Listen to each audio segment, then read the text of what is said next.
I'm going to try again. I'm in the pocket. Okay. I don't get it. I don't get how. What don't you get? Because I'm staying here, so I don't get too close, but I'm not supposed to turn too much. I'm not sure how I get him over that. Okay. He doesn't seem to be getting me. Okay. And I don't seem to be getting it. The thing is, he won't work with me, and I can't, I would show you, I can't get it. Okay, so, the way it works is that we have to, if you move too far past the jump, you're blocking the jump, correct? Right. And you do have to show some movement, but what the thing is that I don't want you to travel over to this jump. Right. So you need to time it a little better than because what's happening is you're running out, you know, it's a tight spacing, so there isn't really something you have to get in front of him. I mean, you have to get in front of him to go that way, but in this thing, you have to time your movements a little better. So as he's coming over, let it go over the jump first, and see how he just kind of travels out. So I want you to come out of that spacing so he doesn't travel to you. I want you to stand over by the wheel. Because I don't want you. So, as he's coming over here, as he's coming over the jump, because I'm not going forward, right? I'm going this way. I don't need to travel any farther that way. So I don't need to be ahead of him there. Mm-hmm.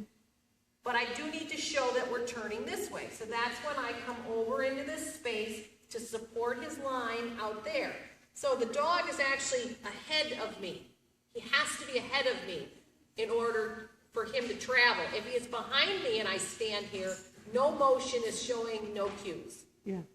So what happens is, as he comes out of the weave poles, you have to show him, you have to kind of not get too far ahead of him and push him over the jump so that he has some momentum to stay out there, and then you track him as he comes around. So he actually has to be slightly ahead of you. So let's just put him, let's have Matt hold on to him for a second. We won't use the dog, okay? And I want you to be the dog for a second. And this goes for all of you guys, and I think you should pay attention. So, I want you to just come out of the weave poles and just watch my signals, okay? I'm tracking you. I'm telling you to take that jump, right? I'm starting to turn, and I am showing you, I'm edging you along. See, if you were that far behind me, and I've already turned, I should be judging it better. What I want you is tracking just slightly ahead of me, so I am pushing you, and I am showing you this line. As you see where I am now, I'm actually turning this way, starting to rotate this way so you can follow as to where I'm going. And see how far ahead of you I am? Yeah. So there's no way that coming down this line, my dog is going to run into me because I'm already this far ahead of him. So you're moving more that way, and I'm moving this way. Yeah, because you keep letting him. It's kind of a chicken and egg thing. Because you're unsure of where you're going, he's like, I'm not going to follow you. So he starts slowing down, right?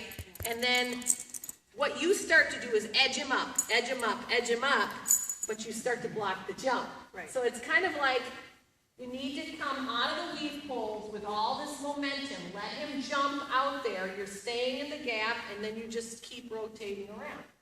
So there is movement, but you keep him flowing, because it is a lot easier to keep him out here if he's actually moving. Yeah. Once he's stopped, it's only because you're so unsure of where you're going.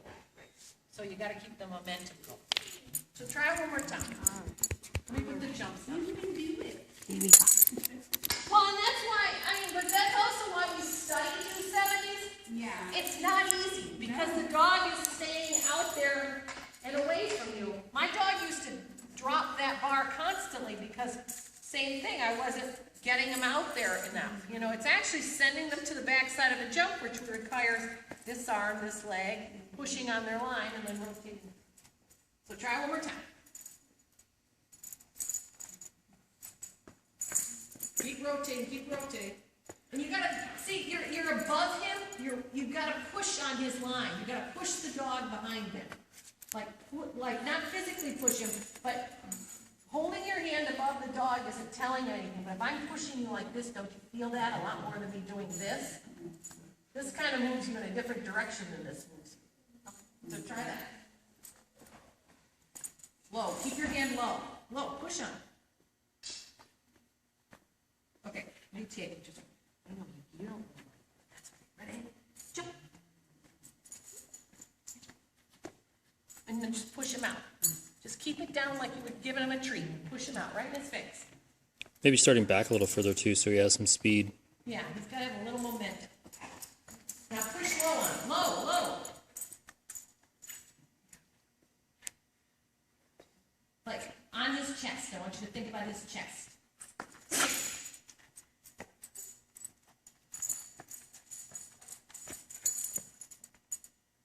Okay.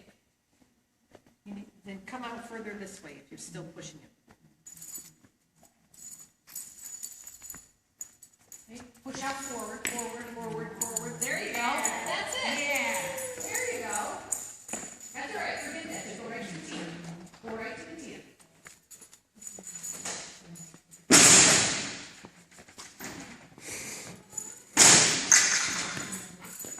I don't know what to do when he's like gets in front of me like that.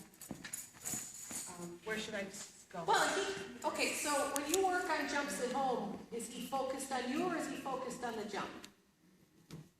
Both, I guess. Okay, so you need to get him off being handler focused and more being jump focused. Yeah. Because that way he will move to the next obstacle rather than, so I would stop treating him out of your hand.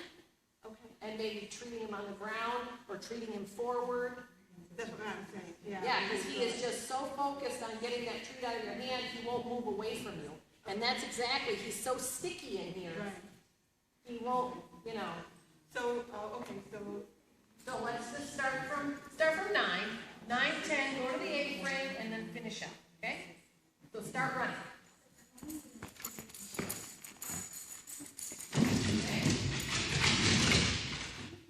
Okay. Push him up. Stay in the pocket, push him out, push him out. There you go.